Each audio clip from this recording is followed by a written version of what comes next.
साथियों अस्सलाम वालेकुम। मैं आप सभी का इस यूट्यूब चैनल में खैर मकदम करती हूँ। मैं आज क्लास 12th खाका के बारे में बताने जा रही हूँ। कल मैं खाका निगारी का इंट्रोडक्शन दे चुकी हूँ। किसी शख्सियत की तहरीरी कसी को क्या कहा जाता है? खाका निगारी कहा जाता है। और खाका किसे कहा जाता है? खाका ऐसे किसी आदमी की जो है मतलब कैरेक्टर के बारे में जो लिखा था वही क्या है? खाका है। और कैरेक्टर समझते हैं ना, किरदार के बारे में जो लिखा था ये थोड़ा सा मजाकिया यानी मजाहिया टाइप से होता है। पढ़ने में से हंसी आती है। क्या होता है? हंसी आती है। खाका को पढ़ने में थोड़ा मोड़ा क्या होता है? हंसी आती है और अच्छे ढंग से पढ़ाता है, इससे मज़ा आता है पढ़ने में। देखिए ये खाका जो है मिर्ज़ा फ़खरुल्लाह बेग का लिखा गया है। खाका का नाम क्या है? नज़ीर अहमद की कहानी। ये कौन लिखे हैं? मिर्ज़ा फ़खरुल्लाह बेग लिखे हैं। नज़ीर अहमद की कहानी खाका का नाम है। ठीक, मिर्ज़ा फ़खरुल्लाह बेग जो हैं ये कौन है? नज़ीर अहमद के शागिर्द हैं। शागिर्द यानी स्टूडेंट यानी विद्यार्थी होता है। ठीक, ये नज़ीर अहमद की कहानी यानी नज़ीर अहमद जो हैं ये क्या है? मिर्ज़ा फ़खरुल्लाह बेग के उस्ताद हैं। उस्ताद यानी टीचर हैं, शिक्षक हैं। ठीक, नज़ीर अहमद कौन है? फ़खरुल्लाह बेग के उस्ताद हैं। और ये क्वेश्चन में मतलब एग्ज़ाम में आता है कि जैसे मिर्ज़ा फ़खरुल्लाह बेग नज़ीर अहमद के कौन है, तो आप लोगों को जवाब क्या देना है? ये मिर्ज़ा फ़खरुल्लाह बेग कौन है? शागिर्द हैं। कौन है? शागिर्द यानी स्टूडेंट हैं। अब नज़ीर अहमद की कहानी जो मिर्ज़ा फ़खरुल्लाह बेग द्वारा लिखा गया है, इस कहानी में मेन किरदार देखिए किसका किसका है। मेन किरदार मिर्ज़ा फ़खरुल्लाह बेग हैं। सबसे मेन जो इम्पोर्टेंट ये मिर्ज़ा फ़खरुल्लाह बेग हैं, क्योंकि मिर्ज़ा फ़खरुल्लाह बेग ही इस खाका को लिखे हैं। उसके बाद ये मिर्ज़ा फ़खरुल्लाह बेग के साथी मियाँ दानी है, मिस्टर रज़ा है और नज़ीर अहमद कौन है? मेन, ये भी मेन किरदार हैं। नज़ीर अहमद उस्ताद हैं। ये मिर्ज़ा फ़खरुल्लाह बेग और मियाँ दानी ये दोनों कहाँ पढ़ते थे? मदरसे में पढ़ते थे। मदरसे में पढ़ते और 11 बजे ये दोनों घर आ जाते थे। उसके बाद फिर ये नज़ीर अहमद के यहाँ यानी अपने उस्ताद के यहाँ घर पर पढ़ने जाते थे। नज़ीर अहमद जो थे बहुत ही अच्छे से पढ़ाते थे। इसकी चर्चा दूर दूर तक होती थी। कहाँ से होती थी? दूर दूर तक होती थी।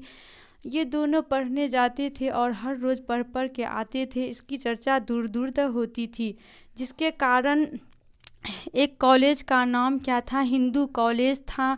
इस हिंदू कॉलेज के तालिबे इल्म एक मिस्टर रज़ा थे। ये दोनों के साथ यानी मिर्ज़ा फ़खरुल्लाह बेग और मियाँ दानी के साथ पढ़ने के लिए नज़ीर अहमद के घर पर आए थे।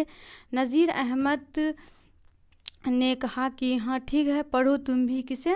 मिस्टर रज़ा को। लेकिन मिस्टर रज़ा की हाल देखिए क्या है। मिस्टर रज़ा, मिर्ज़ा फ़खरुल्लाह बेग और मियाँ दानी तीनों का हाल जो है पढ़ने में बहुत ही ज़्यादा बुरा है। और देखिए कैसे कैसे ये लोग किस तरह की गलती करते हैं। मिस्टर रज़ा जो है नज़्म को नसर बना देते हैं अपने मौलवी साहब के यहाँ जो पढ़ते हैं। मिस्टर रज़ा कौन? मिस्टर रज़ा यानी ये हिंदू कॉलेज के तालिबे इल्म थे। कौन? मिस्टर रज़ा हिंदू कॉलेज के तालिबे इल्म थे। ये भी नज़ीर अहमद के यहाँ घर पर पढ़ने आते थे। ये लोग 1:30 बजे मतलब घर पर पढ़ने आ जाते थे नज़ीर अहमद के यहाँ। 5 मिनट भी लेट होता था तो बहुत ज़्यादा डांटते थे। कौन? नज़ीर अहमद जो थे इसके उस्ताद थे। ये बहुत ज़्यादा डांटते थे। ये बहुत अच्छे उस्ताद थे। ये कहते थे कि वक्त पर हर एक काम किया करो। क्या कहते थे? वक्त पर हर एक काम किया करो।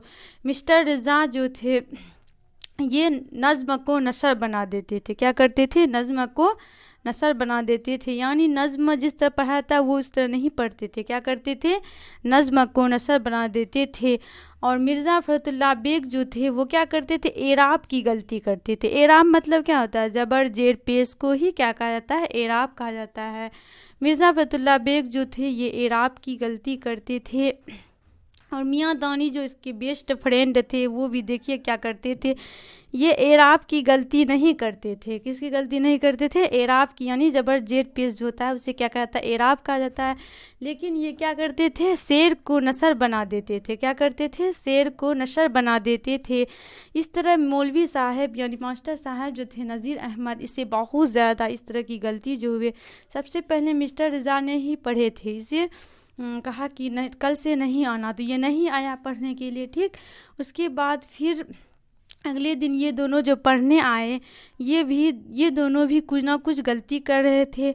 تو میاں دانی، مسٹر رضا تو نہیں آئے پڑھنے کے لیے، اس کے بعد میاں دانی دوسرے روز پڑھے تو یہ کیا کیے؟ اعراب کی غلطی نہیں کرتے تھے لیکن شعر کو نثر کر دیتے تھے.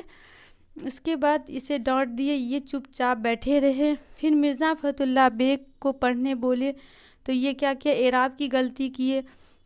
اس کے بعد مولوی صاحب کو بہت زیادہ غصہ آنے لگا اور یہ کتاب کو پھینک دیے، برآمدہ پر جا کر کتاب گر گئے. ٹھیک، اس کے بعد مرزا فتح اللہ بیگ نے ہمت نہیں ہاری اور میاں دانی کو کہا چپ چاپ بیٹھے رہو، کہیں نہیں جاؤ. کیا کہیں؟ چپ چاپ بیٹھے رہو، کہیں نہیں جاؤ. بڑھیا.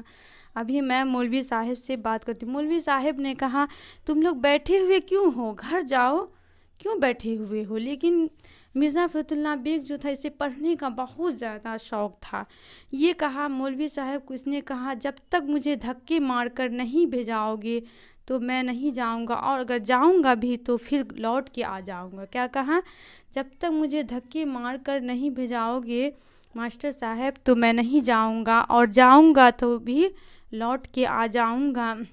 یہ بہت زیادہ اسے کیا تھا؟ پڑھنے کا شوق تھا. ہر ایک طالب علم کو اس کہانی، اس خاکہ سے یہ مطلب مرزا فتح اللہ بیگ جو ہے یہ درسانا چاہتے ہیں کہ ہر ایک طالب علم کو جو ہے پڑھنے کا شوقین ہونا چاہیے اور اسے اچھے سے پڑھنے کی کوشش کرنا چاہیے. Thank you.